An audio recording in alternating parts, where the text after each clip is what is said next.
OTT রাইজটা মানে is not a cause, it's an effect. আচ্ছা, ওটিটি এসেছে because there was a space for that. এটা একটু বুঝতে হয়।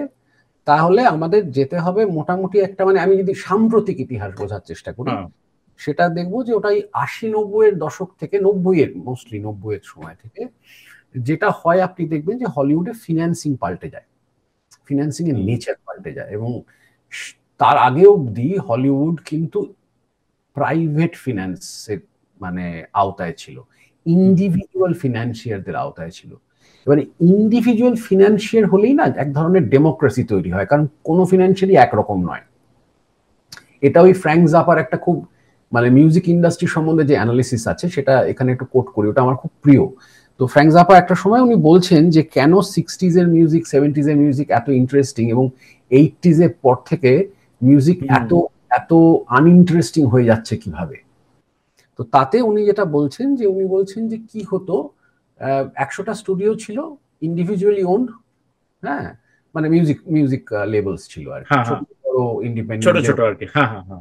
তো তাদের কিছু মানে মধ্যবয়স্ক মালিক ছিল, তারা মানে সিগার খেতে খেতে এক একটা করে ডেমো অ্যালবাম শুনতো, শুনে বলতো যে আমার তো ভাল লাগছে, কে জানে কি হবে, হ্যাঁ ঠিক বুঝতে পারছি না, বলে তারা ছেড়ে দিত। এবার 100টা যে এক্সপেরিমেন্টেশন হতো তার মধ্যে একটা বিটলস হয়ে যেত, একটা ডায়ার স্ট্রেটস হয়ে যেত, একটা পিঙ্ক ফ্লয়েড হয়ে যেত, একটা নির্বাণা হয়ে যেত, হ্যাঁ।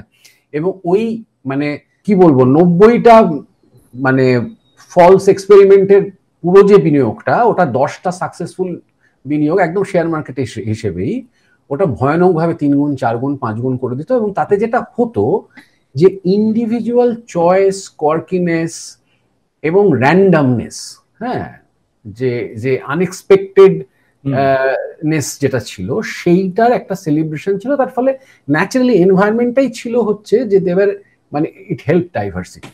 হ্যাঁ, এবার আপনি যে মুহূর্তে ওটাকে স্টুডিওর আন্ডারে নিয়ে এলেন, উইচ মিনস এমবিএ একটা কন্ট্রোল করতে শুরু করলো, which means big finance control করতে শুরু করলো, তখনই একটা এমবিএর প্রাইমারি টেন্ডেন্সি হচ্ছে মার্কেট রিসার্চ।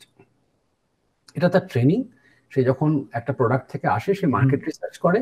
সেই মার্কেট রিসার্চের প্রাথমিকটা হচ্ছে মানুষ কি চায় সেটা মানুষের থেকে আগে জেনে নেওয়া, হ্যাঁ, কিসের ভিত্তিতে, on the basis of products that already exist.